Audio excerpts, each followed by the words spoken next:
Oi pessoal, tudo bem com vocês? Então, estamos na nossa quarta aula. Hoje nós encerramos o nosso primeiro bimestre, encerramos o conteúdo da nossa apostila também. Então, para vocês saberem, a próxima aula nós já vamos trabalhar os conteúdos do segundo bimestre, vamos trabalhar a apostila nova. E com relação ao nosso conteúdo hoje, só vou dar uma introdução, mais ou menos, o que a gente vai estar vendo na nossa aula, que são as formas de energia. Então, a gente vai estar vendo as transformações também dessas energias, como que elas ocorrem. Vamos estar vendo um pouco da introdução sobre elas, os tipos que nós temos. Então, a gente vai ver sobre energia eólica, energia solar, nuclear, as usinas hidrelétricas, termoelétricas. E vamos encerrar com as máquinas elétricas. E vamos ver os três tipos que nós temos, que são os motores elétricos, os geradores elétricos e os transformadores elétricos também. E no finalzinho do nosso vídeo tem as atividades da apostila para a gente encerrar. E aí, como eu falei para vocês, próxima aula a gente começa com a apostila nova. Aí a gente dá adeus, dá tchau para essa apostila. Tá, pessoal? Espero que vocês estejam bem e se cuidem. Então, pessoal, vamos para a nossa quarta aula de ciências. Nessa nossa aula, vamos estar falando sobre as fontes de energia e as suas transformações. Com relação às transformações que nós podemos ter de energia, a gente sabe que no nosso dia a dia acontecem diversas formas de transformações. Uma delas, que acontece diariamente, é a questão da nossa alimentação. A nossa alimentação é uma transformação que a gente tem da energia por um processo químico. E não só nós temos essa transformação com relação ao nosso suprimento de energia que a gente precisa para manter o nosso corpo funcionando normalmente, mas as plantas também através da fotossíntese.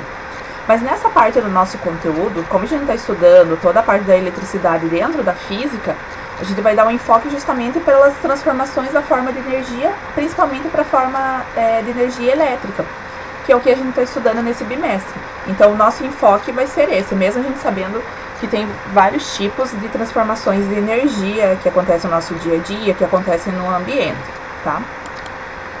Então, primeira coisa, a gente vai começar a estudar sobre as fontes de energia. O que seria energia? Então, a energia compreende-se a capacidade de realizar trabalho. A energia pode sofrer transformações. Dessa forma, as fontes de energia, elas podem ser classificadas, dependendo como que ela vai agregar essa questão da transformação, como que ela ocorre, ela pode ser classificada de duas formas. Em fontes de energia primárias, que é quando não ocorre, quando ocorrem livremente na natureza, então não tem nenhuma interferência para mudar essa forma de energia, ela acontece naturalmente. E o exemplo que nós temos é o Sol, a transformação pela água, pelo vento, gás natural e o petróleo. O outro tipo que nós temos é a fonte de energias secundárias. E aí é quando elas são obtidas a partir de outras, até mesmo às vezes a partir da natural. Ela acaba se transformando e a gente tem essa outra forma, que no exemplo como nós temos ali é a eletricidade, a gasolina, o diesel. Então, o que acontece? A eletricidade, a gente pode gerar eletricidade tanto pela energia solar, pela água, pelo vento, a questão o gás natural também, a gente pode está gerando energia elétrica, e a questão da gasolina e do diesel, justamente eles vêm através do petróleo, é uma mudança que a gente tem, a matéria-prima deles, tanto da gasolina como do diesel, acaba sendo o petróleo, então por isso que são chamados de fontes de energias secundárias. Elas acontecem a partir das energias primárias, tá? Essas fontes de energia também, a questão das energias naturais que nós conhecemos, elas podem ser de dois tipos, que são aquelas energias primárias que a gente estava falando, que ocorrem na natureza, de maneira natural. Então, a gente pode ter as fontes de energia renováveis e as fontes de energia não renováveis, que provavelmente vocês já ouviram falar, dentro da parte de ciências, da parte de ecologia, a gente cita muito essa questão dessas fontes de energia, e a diferença delas é justamente como que elas conseguem se comportar com a nossa utilização. A gente tirando esse recurso para ter essa nossa energia que a gente precisa, como que esse material ele se comporta? Então, as fontes de energia renováveis são aquelas que se renovam continuamente na natureza, sendo por isso inesgotáveis. Então, mesmo a gente utilizando essa forma de energia, a natureza se carrega de substituir. Ou às vezes a gente acaba nem tirando da natureza, né? A gente tira uma parte, por exemplo, a energia solar. A gente está absorvendo os raios solares, mas a gente não está esgotando nenhuma forma de energia. Então, ela consegue se recompor, né, no caso da água, por exemplo, ou através das chuvas, né, que a gente vai ver a questão da hidrelétrica, como ela funciona, ou ela é inesgotável mesmo. Se você estiver num local que você tenha muita luz solar, até mesmo a questão da energia eólica, que é o vento, então ela vai ser uma fonte inesgotável. Você tem aquela matéria-prima a todo momento ali e você não está tirando nada da natureza. Então, são fontes de energia renováveis. Já as fontes de energia não renováveis são justamente aquelas reservas que se esgotam, pois o seu processo de formação é muito lento comparado com o ritmo de consumo. Então, o que acontece? São materiais, né, como a gente pode ver ali como exemplos, petróleo, gás natural e carvão mineral, são materiais que demoram muito tempo para eles se recomporem. E como a gente vai tirando, né, o petróleo, nós temos muitos materiais que a gente utiliza o petróleo no nosso dia a dia, você vai retirando e o petróleo ele demora muito tempo para ele se formar. Então, você não vai conseguir repor aquilo em tempo hábil. Então, é uma fonte esgotável, como a gente chama, né? Porque você vai estar tirando, mas você não vai conseguir repor aquilo, não vai conseguir substituir. Então, por isso que ela é chamada de fonte de energia não renováveis, que provavelmente vocês já ouviram falar sobre isso, tá? Agora, o que a gente vai estar observando é justamente a forma da energia elétrica, tá? Como que a gente pode ter essa energia elétrica na nossa casa? Sabemos que nós, né, na nossa casa, nós temos a grande maioria, né, não sei se alguém utiliza a forma de energia solar, alguma coisa assim, mas a grande maioria ela tem por meio de usinas hidrelétricas, que a gente vai estar falando como elas funcionam, as vantagens dela, vamos estar falando de maneira geral.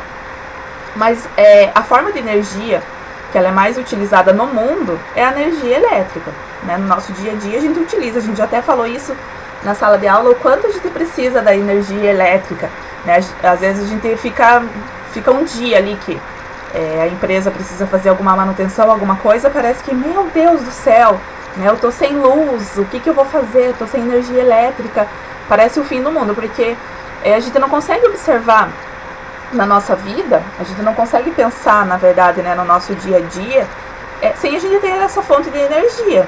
A gente não consegue, e se a gente for pensar um tempo atrás, ou até mesmo hoje em dia, lugares mais distantes, onde não chegam a essa energia elétrica, eles vivem normalmente, né, não tem essa dependência como nós temos. E pra gente parece o fim do mundo. Meu Deus, sem energia elétrica eu não consigo viver. A gente às vezes pensa que a energia elétrica é até mais importante sem água. Às vezes, não tem água, né? Vai faltar água. Tranquilo. Agora energia elétrica, meu Deus, quando eu vou carregar meu celular? Essas coisas. Então, no nosso dia a dia a gente acaba utilizando muito, né? E ela pode ser obtida, como eu falei para vocês, de diferentes formas. Então, uma delas é a energia solar, a energia nuclear, a eólica, a usina hidrelétrica, que é a mais comum para nós, e a usina termoelétrica. Então a gente vai falar de cada uma delas, quais são as suas funções, como que elas são geradas. Vou estar descrevendo cada uma para vocês.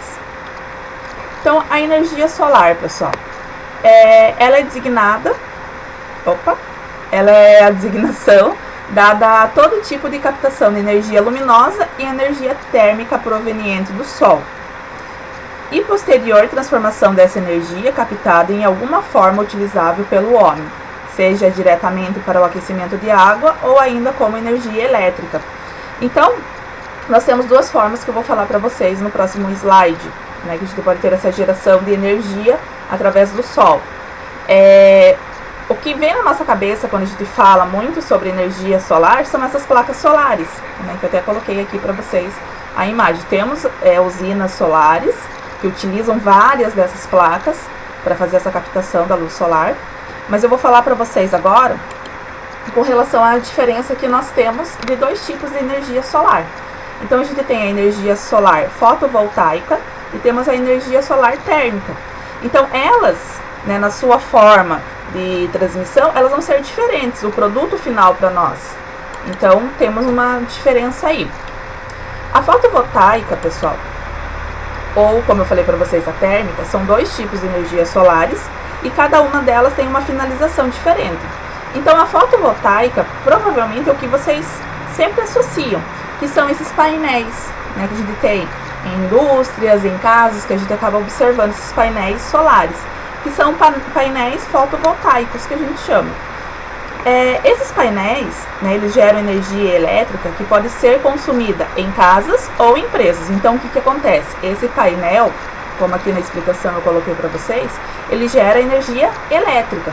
Qual que é a diferença ali da outra forma de energia solar que nós temos? A térmica utiliza a energia solar para fazer o aquecimento da água. Então, aí nós temos uma diferença. Na fotovoltaica, nós temos a geração de energia elétrica e aqui nós temos o aquecimento da água. Tanto que vocês podem observar que é diferente o formato deles, o modelo, né? Aqui nós temos só os painéis e na térmica o que nós temos? Além de um pequeno painel, é menor comparado a esse painel solar que nós temos com energia elétrica, e nós temos um reservatório. Aí é isso que eu vou falar para vocês, qual que é a diferença desses dois, tá? Na energia fotovoltaica, né, esse sistema, ele é utilizado, né, como a energia solar, ele é utilizado durante o dia, e esses módulos fotovoltaicos, que é esse painel, ele vai fazer a captação da luz solar e vai gerar energia. Então, o que acontece? Quanto mais luz solar você tiver, mais geração de energia você vai apresentar. Então, por isso que os picos, geralmente, nesses painéis solares, eles acontecem ao meio-dia, né, que é o momento que a gente tem a maior iluminação do dia. Então, é quando ele tem a melhor captação dessa forma de energia. Então, o que acontece?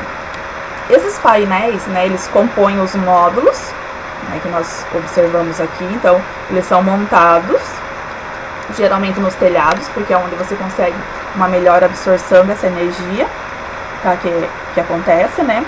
E aí o que acontece também?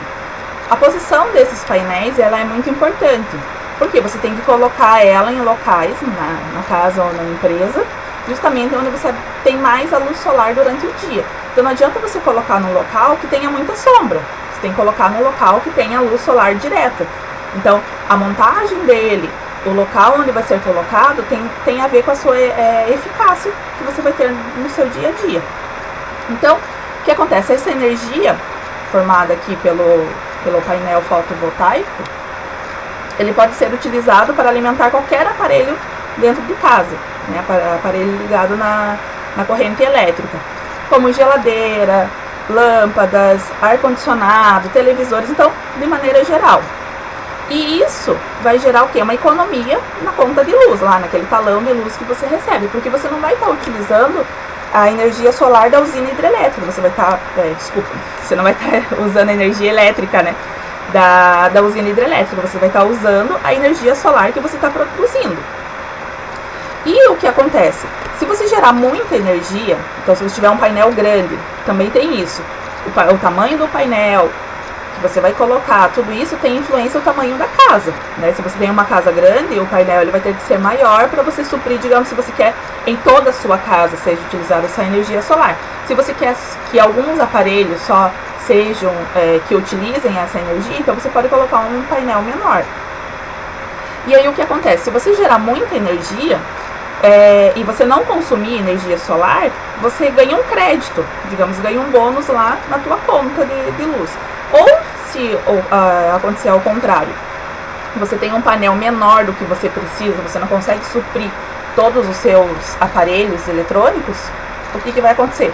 Você vai economizar uma parte e o que você não tiver mais de energia solar vai ser utilizada a energia elétrica lá da usina que vai chegar na tua casa.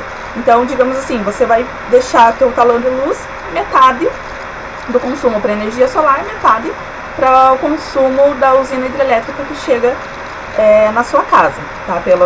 no nosso caso, a Copel. Agora, a energia térmica, pessoal, o que acontece? Então, nesse sistema, né, que é utilizado nas residências, são utilizados também painéis solares, e além desses painéis, essas placas solares, tem um coletor solar térmico, que a gente chama, que tem a função justamente de captar a energia térmica dos raios solares e transferir para a água, fazendo o que? O seu aquecimento. Essa água ela é guardada nesse reservatório térmico e manterá a sua temperatura até o momento da sua utilização. E também, a mesma coisa com as placas, nesse reservatório vai influenciar o tamanho da casa, né, quantas pessoas vão estar utilizando essa água. Então, o tamanho da placa, o tamanho do reservatório vai influenciar o tamanho da residência, o quanto você quer gerar de energia. Tá? Então, como eu falei, se você tiver uma casa muito grande, não adianta você colocar um painel pequeno, porque você não vai conseguir suprir aquilo para sua casa toda. Tá? Vantagens, pessoal. Deixa eu passar aqui para vocês só para mostrar a maior usina, né, de energia solar que nós temos na América Latina. Ela é aqui do Brasil, ela é no Piauí. Então, olha o tamanho, tanto que você tem de painéis solares, né, para fazer essa geração de energia. Nós temos algumas vantagens com relação à energia solar, né? Ela é tida como uma energia limpa, por quê? Porque ela não polui a atmosfera, né? E ela exige pouca manutenção, né, na sua produção. Então, é uma vantagem desse painel solar. Hoje em dia, os painéis solares como eles estão aprimorando as técnicas, os materiais utilizados, eles estão ficando com um custo um pouco menor, porque eles já foram bem mais caros, né? E uma das desvantagens que nós temos é que vai depender da região. Se você tiver uma região igual o nosso no Brasil, estamos numa região tropical, que a gente tem, né, um período de sol durante boa parte do ano, é ótimo. Agora, se você estiver num local onde você não tenha tanto essa incidência de sol, aí já não é viável. Então, tudo vai depender do local onde vai estar inserido. Outra forma, pessoal, de energia que nós temos é a energia nuclear. Tá? Então, a energia nuclear também é chamada de energia atômica.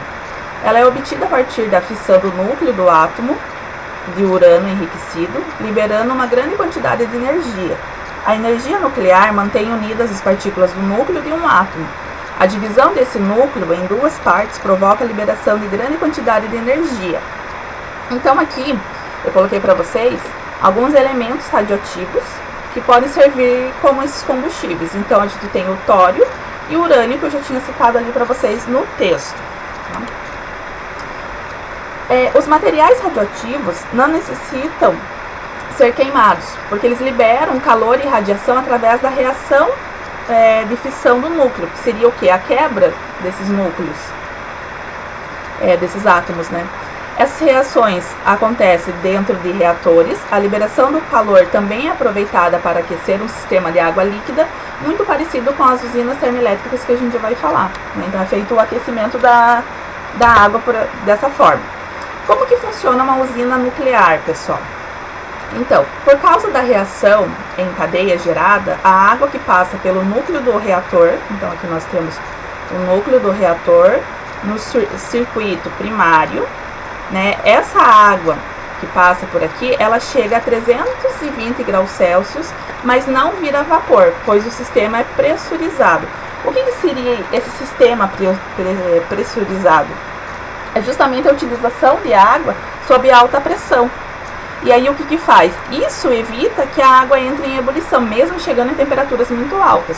Então a gente sabe que a ebulição da água, ela acontece a 100 graus Celsius. Então imagine, você tem aqui, ó, 320 graus Celsius, mas ela não entra em ebulição.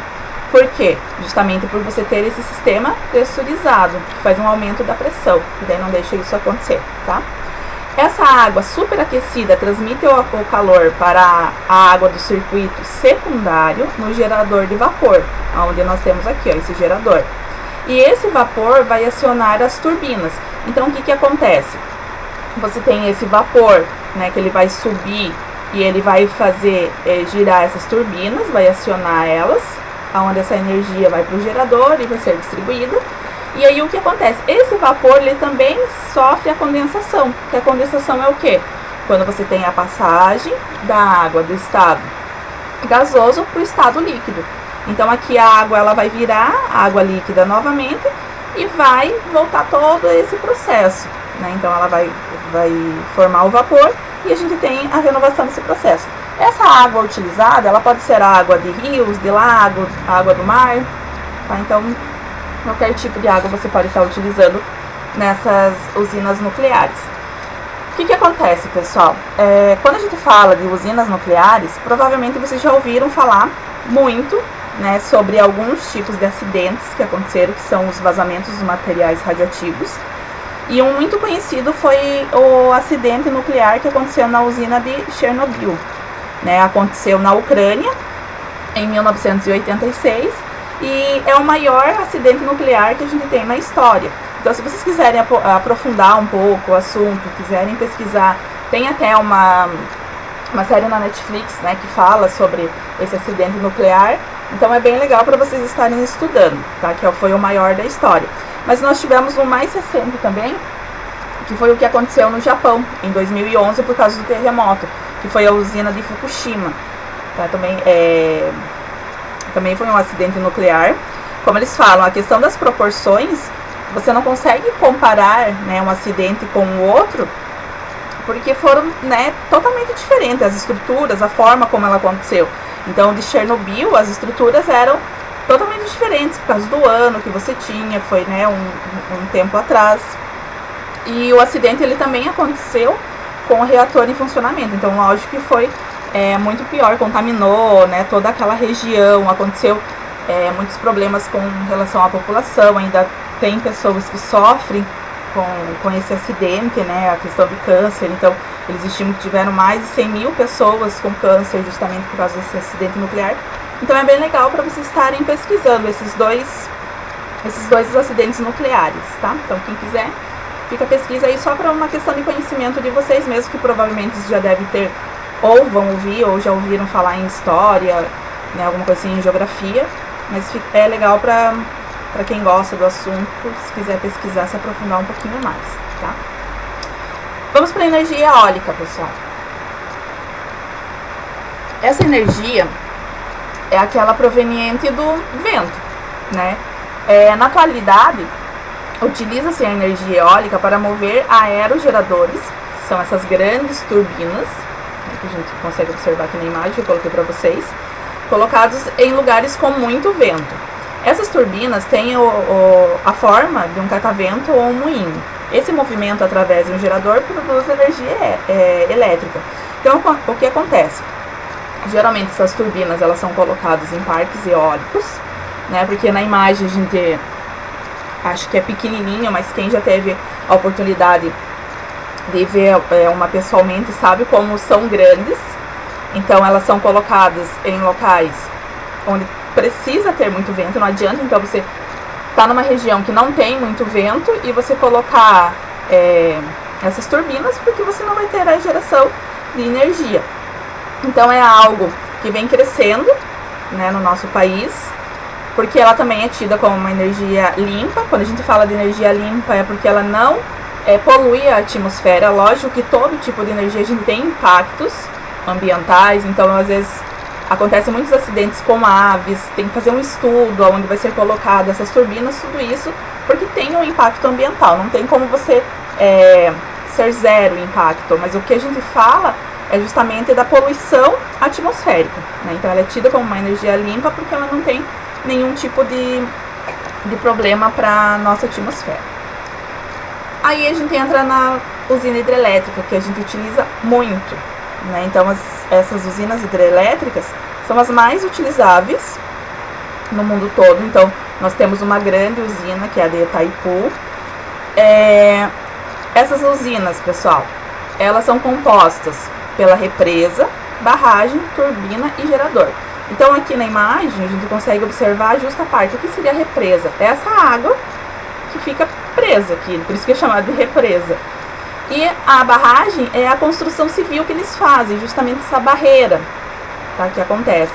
Então, a represa ela é situada em uma posição mais elevada, logo a água apresenta uma energia potencial gravitacional.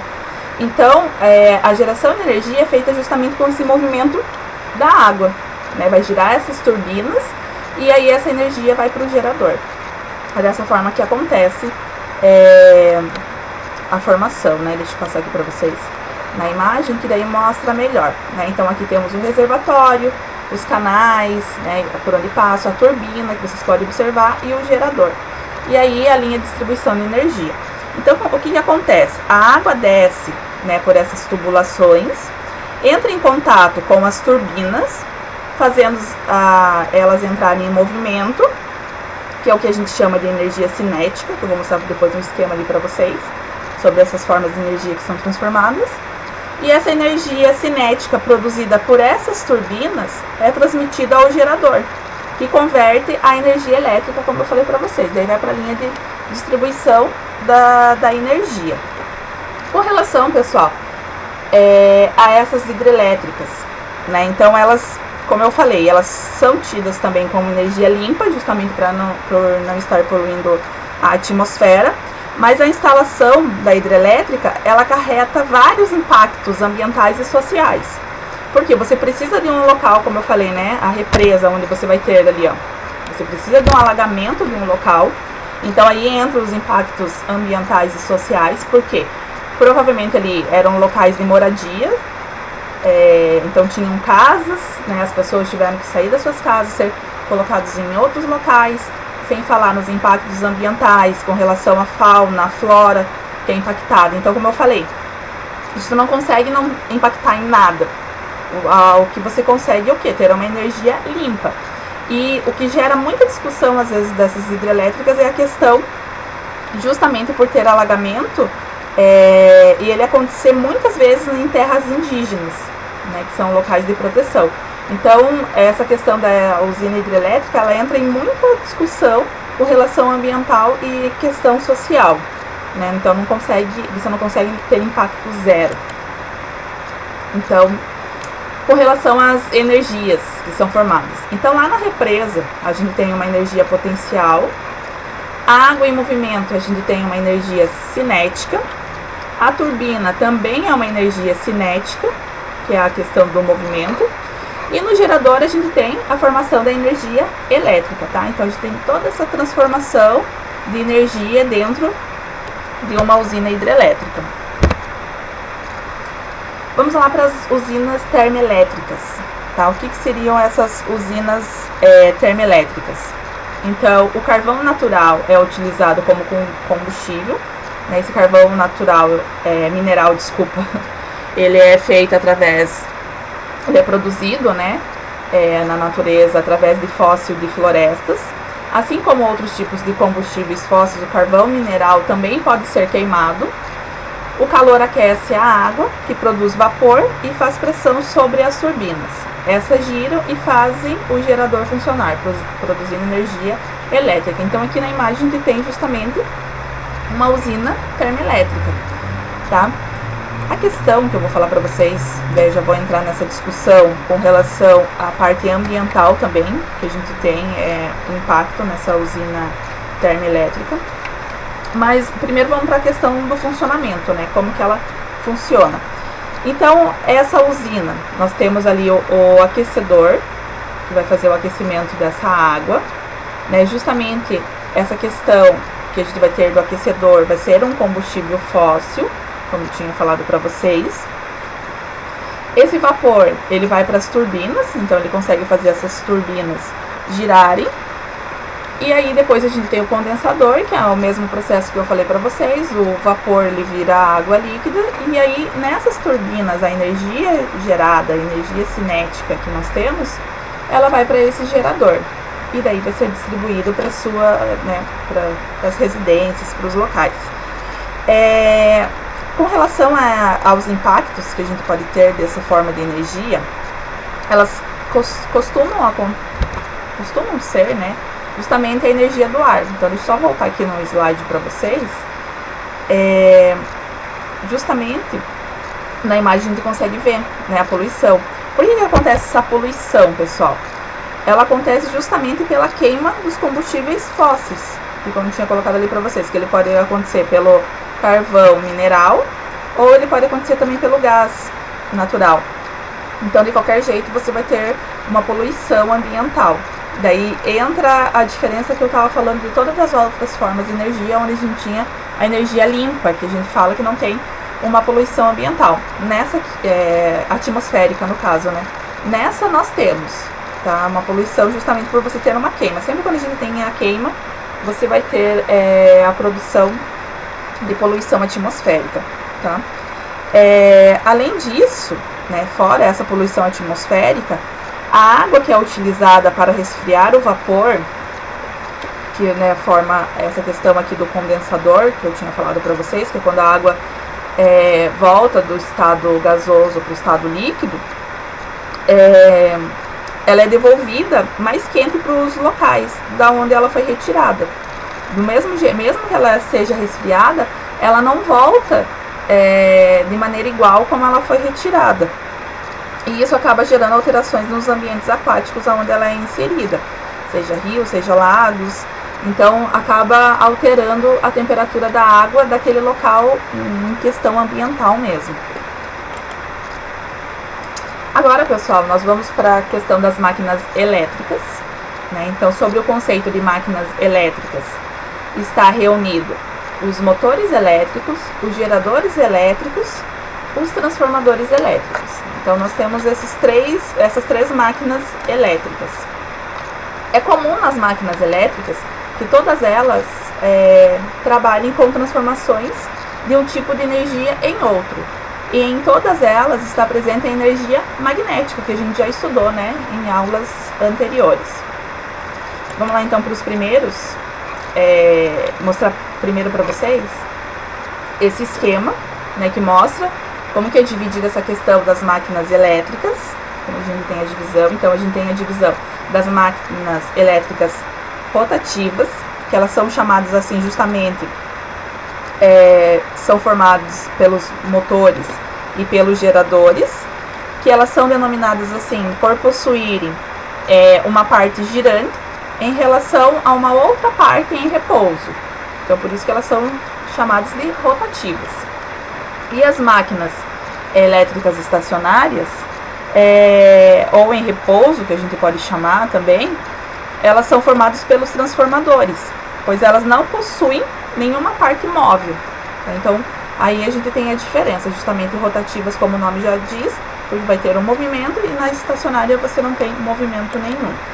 Aí nós entramos em cada um deles, que são os motores elétricos, que é amplamente usado tanto em indústrias como dentro de aparelhos eletrodomésticos. É alimentado através de energia elétrica e libera energia mecânica, o que possibilita o acionamento de inúmeros outros dispositivos. Então, nos nossos aparelhos, né, eletrodomésticos, a gente sempre tem esses motores elétricos, que é mais ou menos esse que eu coloquei aqui para vocês. Então, é ele justamente que vai fazer aquele dispositivo funcionar, justamente com a energia elétrica. Vamos falar então agora sobre outra máquina elétrica, que são os geradores elétricos. Então, o gerador elétrico basicamente faz o contrário de um motor. Alimentado por energia mecânica, libera energia elétrica. Esta energia mecânica pode ser de uma turbina, por exemplo, e é a base da geração de energia elétrica que chega em nossas residências. Então, o que acontece? Diferente do que nós temos no funcionamento de um motor elétrico, onde a gente tem uma corrente elétrica provoca um giro, aqui nos geradores elétricos é justamente ao contrário, né? O que nós temos? O giro que vai provocar essa corrente elétrica. Então, é justamente o que mostra o esquema que eu coloquei aqui para vocês. O que mostra esse esquema? Ele mostra justamente o funcionamento do gerador, onde nós temos o movimento, né, relativo das espiras e dos ímãs, faz surgir uma corrente elétrica nessa espira. Então, o que acontece? Justamente por essa força de atração que nós temos da espira e desses ímãs, esse movimento que nós vamos ter aqui nessa espira, nesse movimento que a gente está observando, é isso daqui que vai fazer, é esse movimento, essa energia cinética que vai fazer ter corrente elétrica, tá? Então a gente tem o inverso aí dos motores elétricos. E agora vamos para a última máquina elétrica, que são os transformadores elétricos. O transformador é alimentado e também libera energia elétrica, além de serem dispositivos que modificam a tensão elétrica de um circuito. O que eles fazem? Eles transformam, por exemplo, uma tensão de 3.500 volts em 220 volts.